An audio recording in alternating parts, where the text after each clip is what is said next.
আমরা তীব্র নিন্দা জানাই এবং প্রতিবাদ জানাই এবং তাদেরকে প্রত্যাহার করার দাবি জানাই।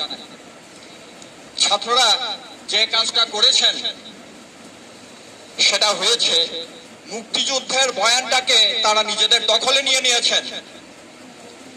মুক্তিযুদ্ধকে বেদখল হয়ে গিয়েছিল, তার বয়ানটা বেদখল হয়ে গিয়েছিল, তারা নিজেদের দখলে নিয়ে নিয়েছেন। এটা একটা বিরাট অর্জন এবং আমার বিশ্বাস 52 ভাষা আন্দোলন তার যেরকম একটা রাজনৈতিক ফলাফল ছিল অতি উচ্চ পর্যায়ে, এবারের এই আন্দোলনের ফলাফল একই রকম হবে না, কিন্তু তার একটা সুদূর প্রসারী প্রভাব এখানে কিন্তু ঘটবে। এটা কিন্তু ঘটতে বাধ্য।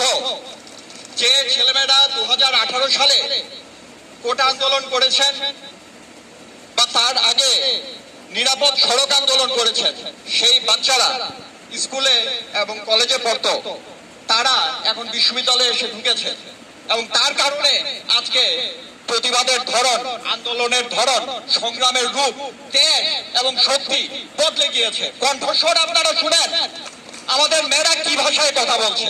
আমাদের ঢাকা বিশ্ববিদ্যালয় এবং বিভিন্ন পাবলিক বিশ্ববিদ্যালয় আন্দোলনকারী ছাত্রদেরকে রাজাকার ট্যাগ দেওয়া হচ্ছে। আমরা এটা প্রত্যাখ্যান করছি। আমাদের ঢাকা বিশ্ববিদ্যালয় বা পাবলিক বিশ্ববিদ্যালয় কোনো ছাত্র রাজাকার না। 1971 সনে বড়জোর 1% রাজাকার ছিল, বাকি 99% ছিল মুক্তিযোদ্ধা। কাজে আজকে যাই সন্তানদের দেখছেন তারাও মুক্তিযোদ্ধার সন্তান, তারা এই জনযুদ্ধের মুক্তিযুদ্ধের সন্তান।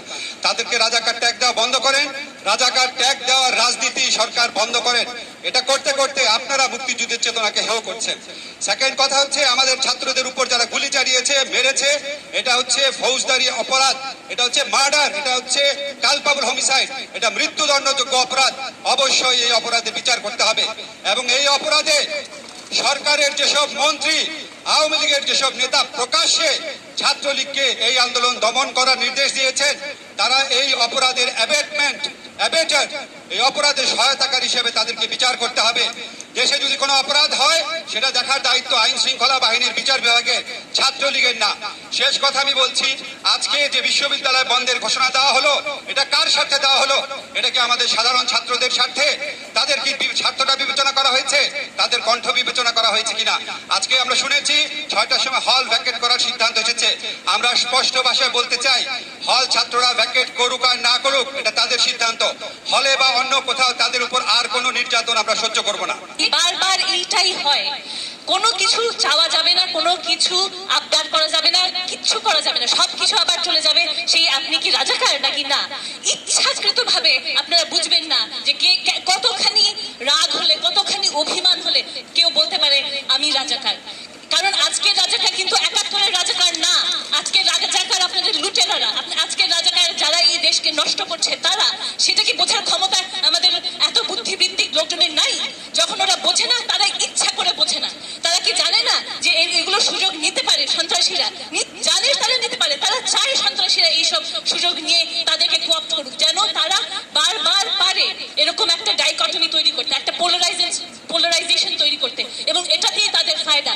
এখানেই আমাদের সাবধান থাকতে হবে যে প্রতিটা ইস্যুকে নিয়ে ওরা যেন বারবার সেই একই ইস্যু, একই পোলারাইজেশনে নিয়ে না যায়।